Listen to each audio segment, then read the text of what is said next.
been living in Singapore for about 10 years.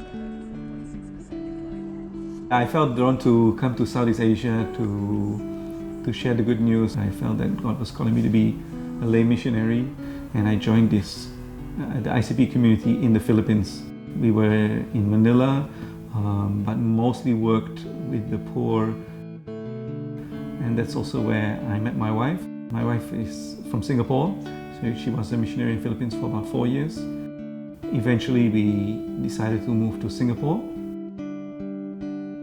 He was born in the city of Amsterdam, but grew up in a very small village in the center of the country.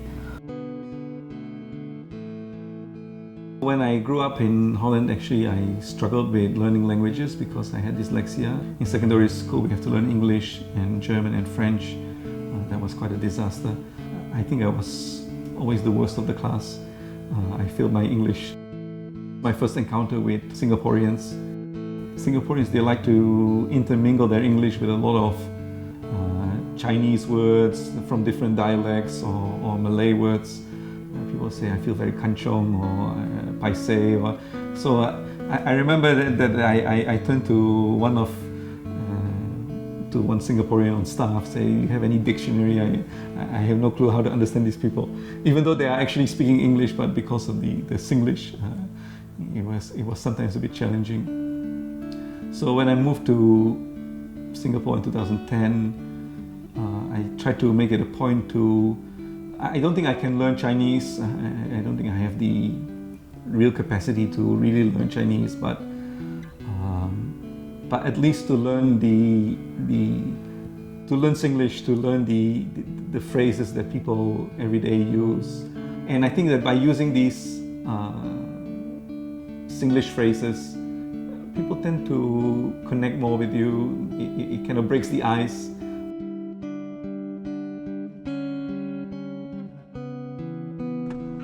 I think my kids are still coming a little bit to grasp with the idea of what it means to be of a certain race and what language means.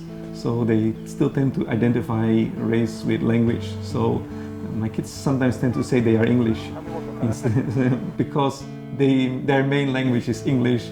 It's the language you speak in the house among each other.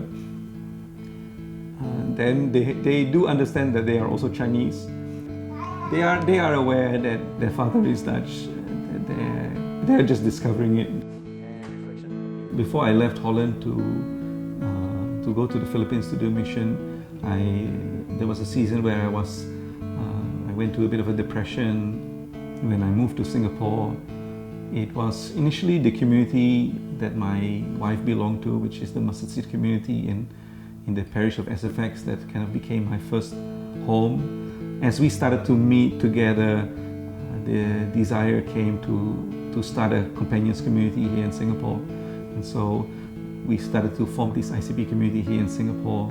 I can be vulnerable, I can grow, and also the ICB mission as a community has been that place for me to be vulnerable and accountable and have brothers and sisters to share with. I think in community life, I learned the value of being open about sharing your life, being vulnerable,